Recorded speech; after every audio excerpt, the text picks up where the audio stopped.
Get all this technology going. Oh.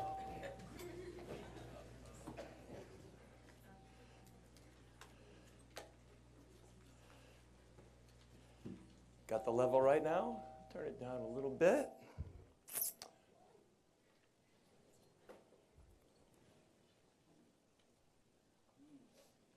Great. So it's good to be with you this morning. Can we turn the levels down like a lot? Thank you. That's the problem, is this thing here. Good. So anyway, it's good to be with you. It's been a great weekend. It's nice to come back to my home area. I grew up in Connecticut. I did graduate from UConn. Sorry, UMass folks. But yeah. And we are better than y'all at basketball. That's clear. Yeah. It's good to see some actual snow. But, you know, tonight I have to go home to 70 degrees and sunny in Southern California. It's going to be kind of rough. The topic is pain and suffering, and I'm going home to lack of pain and suffering there in California. So, yeah, apparently you're beginning a series asking some of the hard questions. You know, and, you know, I do Christian evidence kind of stuff, and people ask a lot of questions, and most of those questions I think are answered pretty easily. People say, oh, there's all these, you know, historical errors and fictions in the Bible, and well, that's just not true, okay? Or they say there's all science errors and any scientist couldn't believe in the Bible, and talked about that Friday night. It's just simply not true. But there's a couple of questions, they're hard questions that Christianity raises. And one is the question of why is there pain and suffering in the world? I'm going to talk a little bit about the question of evil as well. So I'm going to start out, and I'm going to kind of trick you, so beware here. I'm going to take the role of an unbeliever or a skeptic. Hopefully, though, as a Christian, you've asked these questions yourself. So, number one, do you believe that God is all-powerful? That he could do whatever he wants? Okay. Do you believe that God is loving? In fact, so loving that love is defined by that God? Well, then I say your God is not real. Because in view of suffering, I mean, how could it be that a child would be born with a terrible defect, suffer for months, and then just die? What's up with that? If the God that you believe in is real, then how could there be cancer? I mean, you can't have it both ways. Either there's cancer because he doesn't care, he's not so loving as you think, or there's cancer because he really can't do anything about it. By the way, I'm going to respond to that question. I'm not going to leave you there. Okay? All right? But seriously, you have to admit the unbeliever has a point. At the very minimum, you've got to admit they have a point. And I want to warn you up ahead of time, there's no simple answer to this question. If somebody says to you, oh, yeah, the Christian answer to suffering, that's a piece of cake. Let me explain it to you. I'd say just walk away from that person. They don't know what they're talking about. It's not just a simple question.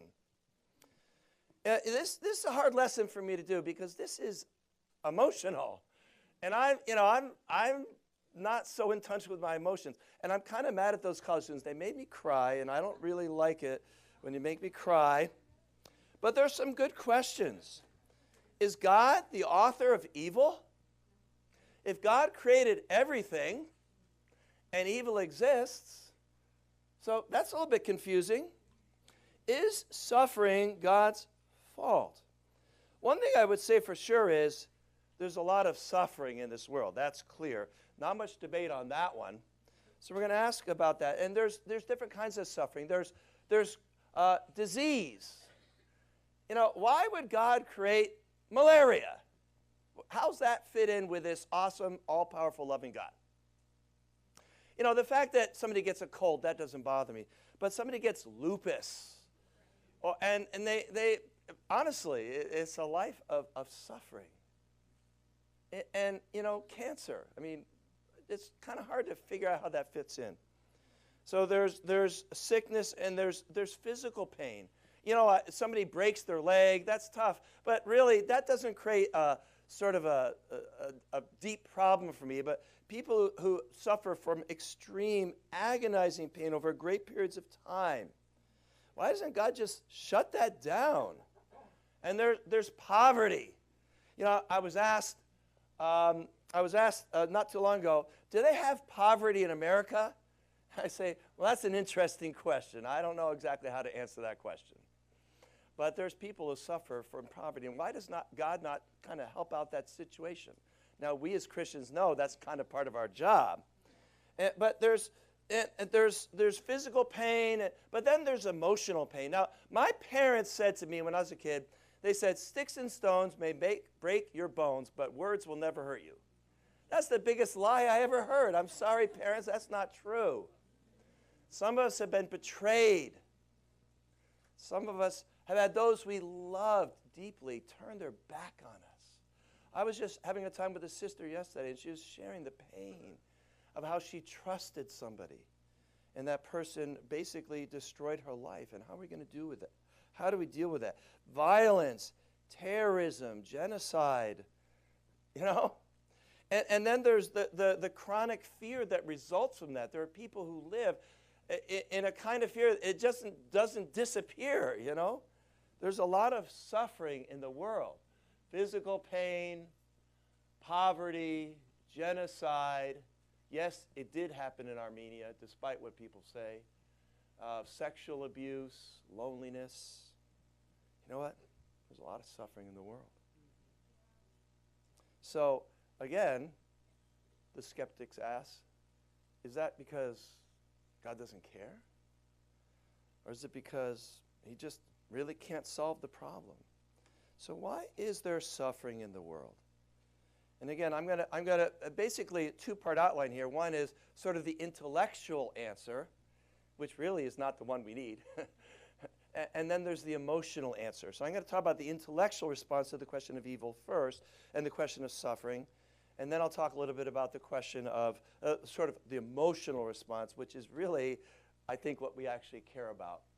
So again, you know, the skeptic would put it in your lap. I mean, help me out here. It's got to be one or the other. And the first thing I would say is the idea of free will. By the way, the phrase free will is actually, those two words are not found in the Bible, all right? But the concept certainly is. I think about Deuteronomy 30, where God says, I put before you today life and death, blessings and curses. And God begs us to choose life. You know, there's two trees in the garden, right? There was the tree of life, and then there's the tree of the knowledge of good and evil. And why did God put that tree in the garden? Was he trying to tempt us? And the answer is no, that's not why. Because you can't make somebody love you. You cannot make somebody love you. And there's the question is, why do we exist at all right? Well, according to the Bible, if the Bible's true, the reason we exist is because God wanted to love us. He wanted us to love him and love one another, and love gives a choice. And it had to be a real choice. It couldn't be, all right, I'll either give you $1 million or I'll punch you in the nose. It wasn't like that. So God said, you know, there's some stuff there, and it was desirable, right? It was knowledge that he didn't want them to have. And the reason he didn't want them to have that knowledge is because it wasn't good for them. You know, God took a risk, a big risk.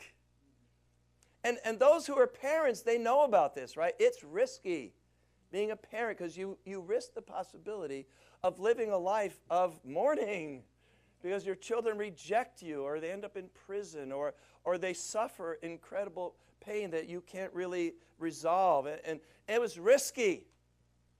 But that's what love does. Love gives a choice.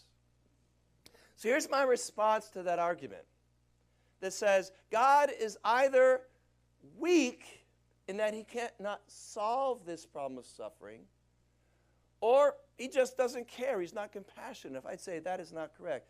God is so loving and he's so powerful that he made us. And he gave us a choice. And Adam and Eve, unfortunately, made the wrong choice and brought suffering into the world. So one of the reasons, by the way, the reason evil exists is because we rebelled against God. But also, a lot of the suffering of the world is due to sin, rebellion against God. Think about it. How much suffering is caused by addiction? Are we going to blame God for our addiction? And I say to the skeptic, all right, what's your alternative to this? That we're automatons? By the way, everything God ever created obeys him fully. Right? The trees obey him. Even the dogs obey him, even if they don't obey you. They obey him. There's only one thing God created that doesn't obey him, and that's us. And it brought sin into the world. Addiction, lack of self-control, sexual perversion, sexual abuse, anger, violence, greed. On Judgment Day, are you going to blame God for that?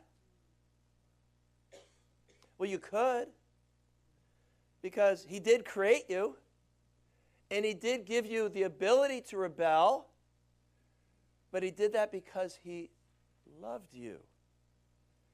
Pride, arrogance, jealousy, desire for control and power, selfishness. You know, there's a moral law. That moral law is kind of like the law of gravity. And if you don't like the law of gravity, all right, you don't have to like it, but you kind of have to deal with it. And the law is this: when you sin, you bring suffering into the world. That's it. Again, that law is about as avoidable as the law of gravity. Let's look at just quickly at Exodus 20, verse 5 and 6. Now, Exodus verse 25 and 6, I warn you ahead of time, it's kind of a disturbing passage. All right, Exodus 20, verse 5 and 6.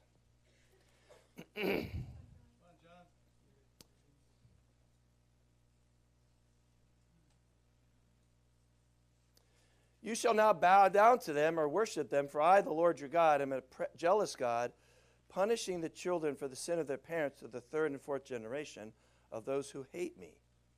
Now, wait a minute. God is a jealous God? I thought God was a good God. God's a jealous God? Now, if I were to look around at other women, should my wife be jealous about that? Yes. God is a jealous God because he wants our love. And it says here that those who sin bring suffering to the third and the fourth generation. Now, whoever wrote Ezekiel 18, they should have had a conference call with whoever wrote Exodus 20, because in Exodus 18 it says, the Son does not bear the sin of the Father, and the Father does not bear the sin of the Son. Now, here's what I've learned. When you find passages in the Bible which could appear at first glance to contradict, what you have is a deep knowledge when you figure it out. Because what Exodus is talking about here is in this life. Bottom line, if a man beats his wife, who suffers? Well, his wife suffers, the man suffers, his children suffer, down to the fourth generation. In fact, I guess we knew this even if it wasn't in the Bible. And that's a principle. Now, I believe in Christ we can end it at the second generation.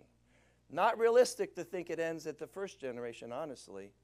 But Ezekiel's talking about something different. It's talking about eternal consequences. The eternal consequences when we come before God is based on what we have done and what we've done alone. But the bottom line is there's a lot of suffering in this world. Now, does that explain all of suffering? I don't believe it does. I don't believe it does. For example, let's just say, remember the tsunami a few years in Sumatra? Killed, what, around 200,000 people. So I've got a question. Whose sin caused that tsunami, which led to a lot of suffering, right? Now, the imams said the reason that tsunami happened is because people were not going to the mosque enough. I'm not sure God even wants people to go to a mosque. I'm not sure about that one. All right, so I would say most suffering in this world is not because God doesn't love us. In fact, believe it or not, it's because he loves us enough to give us a choice and to allow us to rebel against it if we choose. But then there's other causes of sin. I never use them. It's just so bad. I have PowerPoints, but I never really actually use them. Okay, Thomas Aquinas, who talked about why there is free will. How a fully sovereign God could allow for us to have free will, because it seems like he's all in control. And like you said, basically, it was God's sovereign will to give us sovereign will. All right, that's great stuff there. All right, other things. All right, great. And even in our conversation yesterday, this is my favorite picture explaining what free will is about. You know, the Father did not want that Son to go away, but he let him go. God will let you go. And when he lets you go, sometimes you end up in a pig pen. That particular son literally ended up in the pig pen. And sin is produced. But you know, sin is not the only cause of suffering. All right, a fun quiz question. What book in the Bible is about suffering more than any other? Job. How about in the New Testament? Ooh, 1 Peter. Okay, got it? Now, what's interesting is, in the book of Job, his friends say the reason he's suffering is because of his sin, right? And Job says, not true. I'm a righteous man. I don't deserve any of this. Now, who is right? They're both wrong. Job is relatively righteous, but you know what? The soul who sins is the one who'll die, right? So they're both wrong. But anyway, not all sin is because of suffering, despite, you know, John 9, where they said, who sinned, this man or his parents, that he's born blind? All right, but you know what the interesting thing is from Job for me is the fact that at the end of the book, Job is not given the answer. We know the answer. We could read Job 1, and it was to the glory of God, but Job was never told the reason. Remember that. All right, you know, we say it's all part of God's plan. Well, how do you know that? I'm telling you, God's will is not always done. If God's will was always done, then why did Jesus have us pray, your will be done? You know, I'll just share a story about a very good friend of ours. She had left, my wife helped her to become a Christian. She'd left the church, bad marriage, bad situation. Her daughter was in all kinds of trouble. She sent her to live with us. We could fix her. We were on the other side of the country. She didn't come back to church, or we couldn't fix her. We went back to San Diego. We begged her to come back to church. I get a call one morning. Her daughter had been murdered, shot in the head by her drug addict boyfriend. That's tough stuff. And am I going to tell Elizabeth that that was God's will? That was not God's will. That was a horrible person doing a horrible thing. You know, that was a tough funeral. That was a tough funeral. Her 2-year-old son was in the room when he shot her in the head. That's tough stuff. You know, what do you say to somebody like that? I had to do the funeral, and I just went to Ecclesiastes. You know, it says a time for this, a time for that. And I said, you know, there's a time for forgiveness, but right now is not the time for forgiveness. I'm not ready to forgive that guy. You know, there's a lot of suffering in the world. But not all suffering is due to sin. Some suffering is due to natural causes. God's plan was not that we were going to live forever. You got that, folks? None of us get out of here alive. And the world is actually a dangerous place. By the way, why did that tsunami happen? I'll tell you why that tsunami happened. It's called plate tectonics. All right, and plate tectonics, you know a bit about that. That's kind of God's recycling system. Otherwise, the surface of the earth would become sterile. Without plate tectonics, we'd have no atmosphere. That would be a problem from us. All right, and so, you know, earthquakes happen. The pressure builds up, it releases. Probably a good idea not to live so close to the ocean, but, you know, who are we to judge? Because who lives close to the ocean in there is poor people, right? All right, so that's why it happens. And so the skeptic says, what's wrong with God that he would do that? My response to that is kind of like what God said to Job near the end of the book. You got a better world? Can you invent a better universe? If you can create a better universe than one that has plate tectonics, which gives us an atmosphere and, you know, it makes the earth fertile. If you can go ahead, make a better universe. Be my guest. I'm saying God did a pretty good job. And his goal is not that we live forever. His goal is that we live with him. The problem is not suffering. The problem is not death. The problem is sin and separation. Well, what about hurricanes? You know, why would God create hurricanes and kill thousands of people? The answer is it's called weather. You know, it's funny. The earth is round. Now, why is the earth round? Because gravity makes planets. And gravity only makes round planets. You know what I'm saying? Source of energy over here, planet over here, round. Now, if the earth was cylindrical, it would work better, you know, as far as getting the heat, you know, equally around. But it's round. And if it were not for weather, it'd be ridiculously hot at the equator, horribly cold at the pole, and it's kind of cold here right now, but never mind that. So weather kind of spreads all that heat around. It's a great plan. And if you don't like it, feel free to invent a better universe and then actually make it. You know, I personally, I'm going to be with Job and I'm going to say, amen, God, you said so, it's good enough for me. But the bottom line is, there's suffering in the world. Most of it's due to sin. And other suffering is due to natural causes, even diseases. And by the way, who said that suffering is evil anyway? Whoever said that? All right? I don't think suffering is evil. All right, all these slides, just go through it. I might as well just not even have the slides, all right? Okay, great. Plate tectonics, weather, bacteria. You know, pain is actually a good thing, all right? Hopefully we got that down. If it were not for pain, no boy child, or probably girl child either, would make it to 4 years old, all right? Parent says, don't touch, you'll get burned. Don't touch, you'll get burned. Don't touch, you'll get burned. What do? They touch, they get burned, and they don't touch anymore.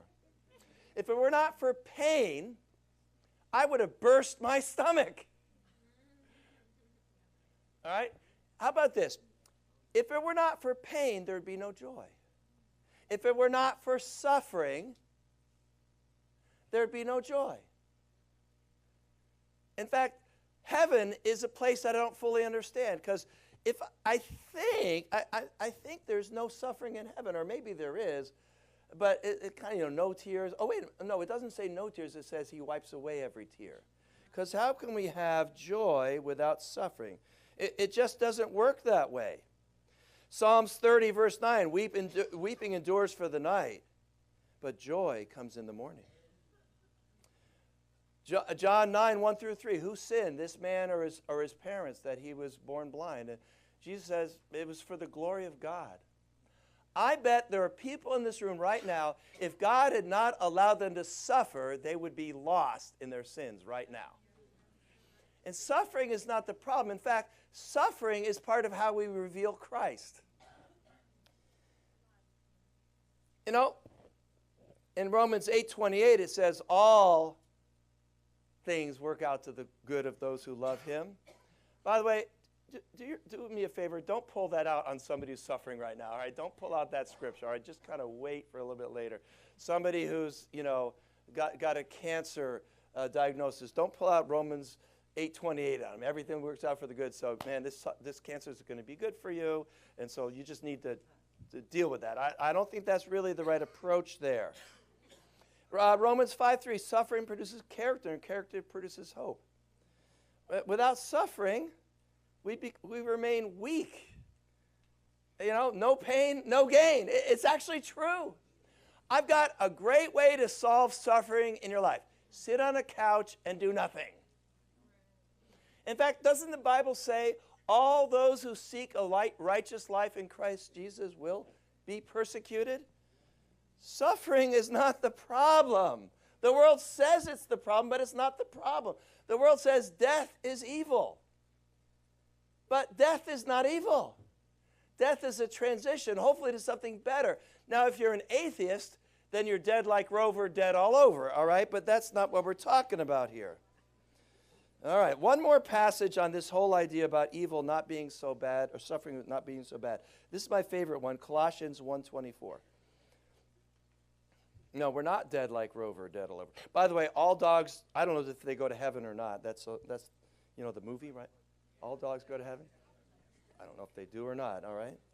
Whatever's in heaven's better than what we got here, so it's going to be all right. Colossians 1:24. This is an interesting passage. It says here, now I rejoice in what I'm suffering for you, and I fill up in my flesh what is still lacking in regard to Christ's afflictions for your sake.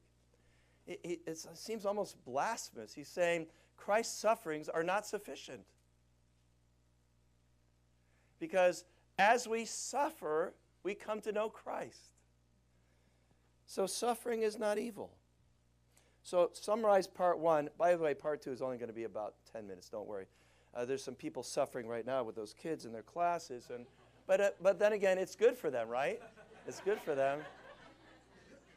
By the way, I want you to know, after this lesson, you're not invited to come up and punch me in the face in the name of suffering being good for me, because masochism is not what we're talking about here.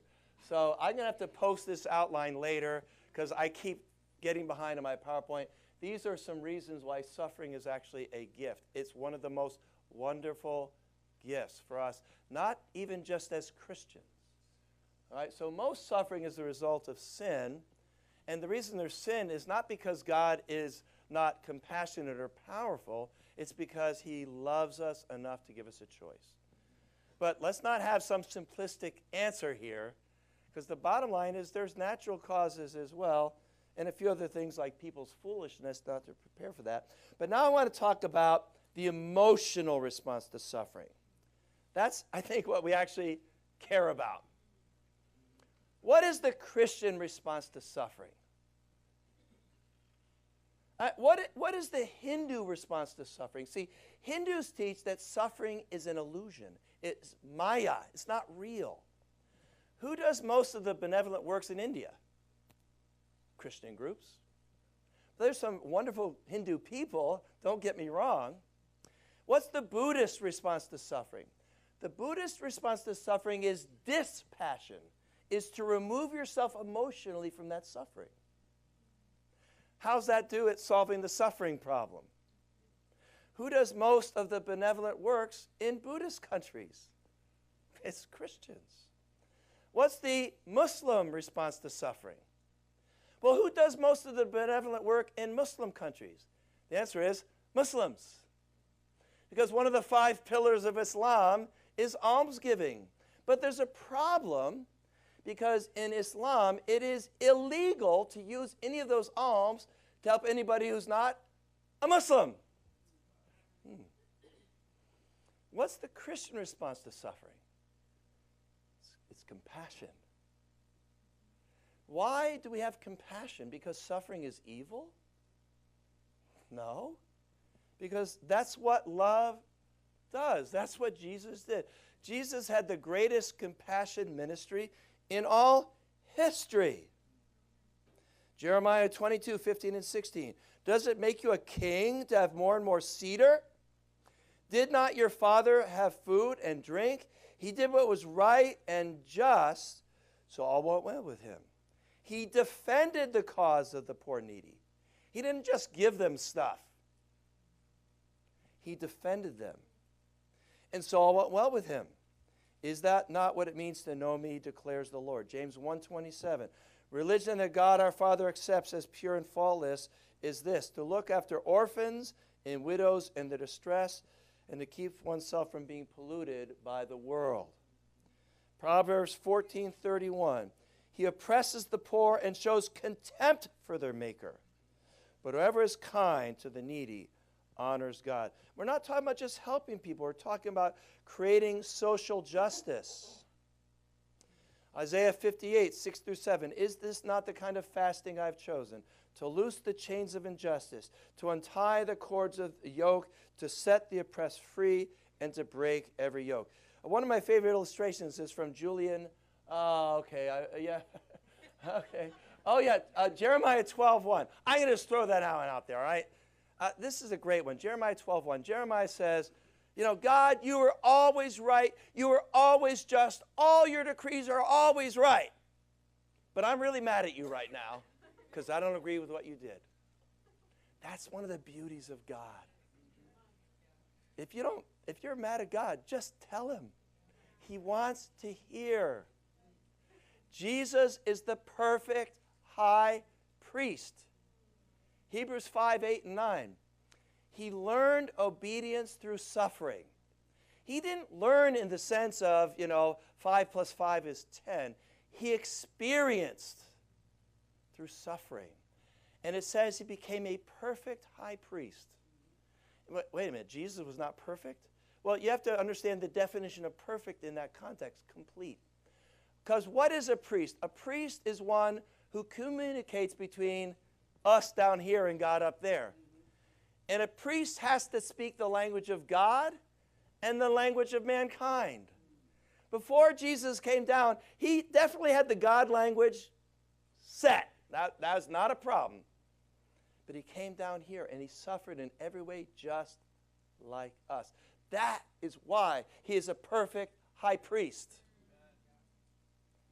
Every pain, every suffering you've experienced, he knows exactly about it. Hebrews 5:1, I think. Metropathia. Compassion, feeling together. Jesus wept. Why did he weep? Because Lazarus was dead? No, because Mary and Martha were suffering. He said, "Oh, Jerusalem, Jerusalem, how I long to gather you in as a hen gathers in her chicks, but you would not accept me." The Christian response to suffering is compassion. It's empathy. Not because suffering is evil. It's not. But because of love. Matthew 9, 36 through 38. Maybe we'll end out there. Hopefully we will. Is it in Ephesians where Paul says, and now my final point, and then he has 3 more chapters? That's in Ephesians somewhere. Matthew 9, 36. This is one of my favorite compassion passages. Start in verse 35. Jesus went through all the towns and villages, teaching in their synagogues, proclaiming the good news of the kingdom and healing every disease and sickness. When he saw the crowds, he had compassion on them because they were harassed and helpless, like sheep without a shepherd. That is Springfield, Holyoke, Chicopee, all these other, South Hadley, and is there a North Hadley? Yeah, and then the other Hadley as well. And if there's an East Hadley and a West Hadley, there's suffering, there's helpless people. Says, and then he said to his disciples, "The harvest is plentiful, but the workers are few. Ask the Lord of the harvest to send out workers into his harvest field." This is a great evangelism passage. But look at the context. What's he sending them out to do? To show compassion, to feel with people. Our goal is not to end suffering. Our goal is to bring people to Christ. But we have compassion. That's what Jesus had. If you want to help somebody deal with the suffering question in their life, what's the best thing you could probably do? Help them to become a Christian. Help them to become a Christian. Because that 3rd and 4th generation thing we're talking about, right? I believe not that Christians live lives without suffering, but that unnecessary suffering, that's the result of sin. I believe the best thing you do to help somebody deal with the issues of suffering in their life is to help them come to Christ. So a couple of quick pieces of advice. All right. First of all, we need to be a church that is a compassion ministry church. All right? And you need to be involved in that. And we need to live lives of integrity. You need to understand that you may not have the answer. In fact, to the day you die, you may not know why. But the skeptic says, the God you believe in, the all-loving and all-powerful God, can't exist because consider the suffering. Consider cancer. Consider murder and genocide. Surely God either is uninvolved or unpowerful. You got to admit, it's a good question. It's a good point. In fact, when I said that, hopefully you went, yeah, wow, that's a tough one, because it is a tough one. But I believe Christianity offers the only viable answer to that question. Otherwise, It's senseless. It's meaningless. And it's not our job. The answer is that the reason there's suffering in the world, and evil for sure, is because God loved us so much that he created us so he could love us, we could love him, and we could love one another. Brothers and sisters, in view of that, let us be a compassionate people. Thank you very much.